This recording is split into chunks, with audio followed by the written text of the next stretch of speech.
लद्दाख सीमा पर चीन लगातार पैंतरेबाजी कर रहा है। उसकी गतिविधियां उकसावे भरी हैं।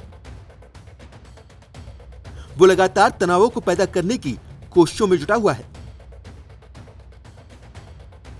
चीन की इन हरकतों पर अमेरिका के एक प्रभावशाली सांसद ने लद्दाख में भारतीय सीमा के पास चीन की जारी निर्माण गतिविधियों संबंधी खबरों पर चिंता व्यक्त करते हुए कहा है कि यदि ये खबरें सही हैं तो ये चीन की ओर से उकसाने वाला कदम है और ये दक्षिण चीन सागर में जारी बीजिंग की गतिविधियों जैसा ही है। अमेरिकी सदन की खुफिया मामलों की स्थायी प्रबंध समिति के अब तक के पहले भारतीय अमेरिकी सदस्य कृष्णमूर्ति ने कहा है कि ये दक्षिण चीन सागर में उसके व्यवहार की तरह है, जहां वो द्वीप बना रहा है और जहां वो तथ्यों को बदलने की कोशिश कर रहा है। उन्होंने कहा कि चीन की निर्माण गतिविधियों की सूचना देने वाले स्रोतों में उपग्रह से ली गई तस्वीरें भी शामिल हैं।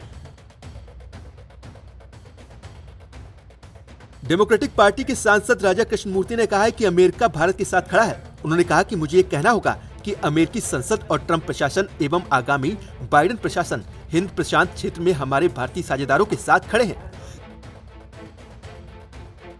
सांसद ने कहा कि भारत, जापान, ऑस्ट्रेलिया और अमेरिका का मालाबार अभ्यास इस बात का संकेत है कि हिंद प्रशांत क्षेत्र में लोकतांत्रिक देश एक दूसरे के साथ खड़े रहेंगे और नियम आधारित अंतर्राष्ट्रीय व्यवस्था का समर्थन करेंगे। कृष्णमूर्ति ने कहा कि हम डेमोक्रेटिक एवं रिपब्लिकन राष्ट्रपतियों के अपनाए इस रुख को बरकरार रखेंगे कि हम क्षेत्र में भारत के साथ खड़े हैं और चीन समेत किसी भी पड़ोसी द्वारा होने वाली हर प्रकार की सैन्य कार्रवाई के खिलाफ हैं।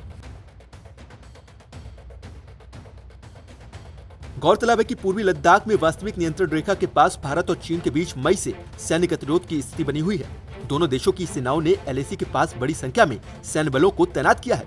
इस गतिरोध को सुलझाने के लिए दोनों पक्षों ने कई दौर की वार्ता भी की है, लेकिन इनका कोई ठोस परिणाम नहीं निकला है। भारत ने इस दौरान चीन को कड़ा जवाब तब दिया जब चीन ने कोई भी कायराना हरकत की।